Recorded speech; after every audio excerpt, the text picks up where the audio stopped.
Assalamualaikum warahmatullahi wabarakatuh. Nama saya Konita Sabrina. Saya akan menjelaskan pembelajaran di masa pandemi.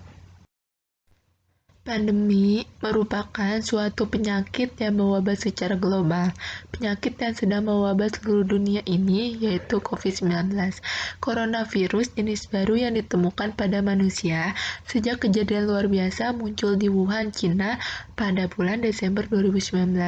Kemudian diberi nama Severe Acute Respiratory Syndrome Coronavirus 2 SARS-CoV-2 dan menyebabkan penyakit coronavirus disease 2019 atau yang dikenal sebagai COVID-19. Penyakit ini dapat menimbulkan gejala ringan, sedang, maupun berat, sehingga menyebabkan terhambatnya seluruh aktivitas yang berada di luar ruangan.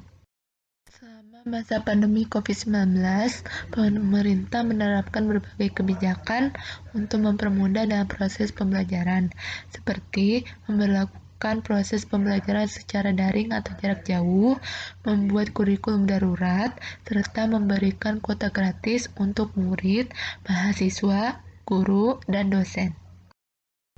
1. Pembelajaran secara daring. Pemerintah membuat kebijakan seluruh siswa dan mahasiswa melakukan pembelajaran secara daring, terutama daerah yang berada di zona merah untuk memutus rantai COVID-19. 2. Membuat kurikulum darurat.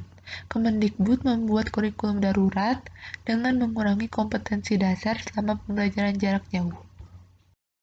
Materi yang diajarkan guru dalam proses pembelajaran jarak jauh yaitu materi yang sering keluar di ujian sekolah dan UTBK agar murid dapat lebih memahami materi dalam waktu yang cukup singkat, serta materi yang jarang atau mungkin tidak ada dalam ujian sekolah dan UTBK maka dihilangkan untuk mempersingkat waktu pembelajaran. 3. Pemberian kuota gratis.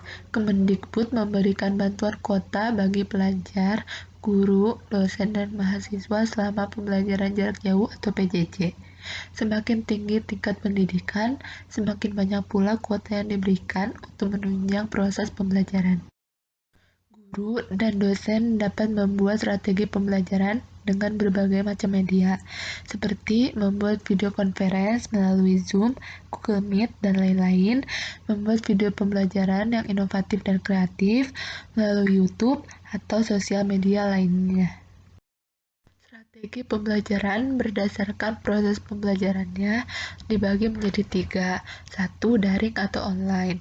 Siswa dan mahasiswa melakukan proses pembelajaran secara daring atau tatap maya. 2. Luring atau offline. Metode ini digunakan ketika daerah sudah cukup aman, tetapi harus menerapkan protokol kesehatan. 3. Blended learning atau online offline. Sebagian pelajar dan mahasiswa akan bergantian belajar offline dan sebagian lagi secara online, namun dengan mematuhi protokol kesehatan. Dengan syarat, pelajar dan mahasiswa yang sedang belajar secara offline dalam kondisi sehat dan tidak sakit. Pembelajaran secara daring mengakibatkan berbagai dampak negatif dan positif. Namun, dampak negatif jauh lebih besar dibandingkan dampak positif. Di antaranya, 1. Meningkatnya anak yang putus sekolah, karena anak harus membantu orang tua untuk meningkatkan perekonomian keluarga. 2. Banyak orang tua stres karena harus menemani dan mengajari anaknya dalam proses pembelajaran daring. 3. Sebagian anak menyalahgunakan teknologi dan menjadi ketergantungan serta tidak memanfaatkan teknologi untuk belajar. Kesimpulan yang dapat diambil dalam pembelajaran daring atau PJJ ini dilakukan sebagai solusi untuk memutus rantai penyebaran COVID-19 karena pembelajaran di sekolah harus tetap berlangsung secara berkelanjutan walaupun ada dampak negatif yang ditimbulkannya. Kita berharap pandemi segera berakhir sehingga pembelajaran dapat berjalan dengan normal kembali. Cukup sekian dari saya, kurang lebihnya mohon dimaafkan. Wabillahi taufiq wal hidayah. Wassalamualaikum warahmatullahi wabarakatuh.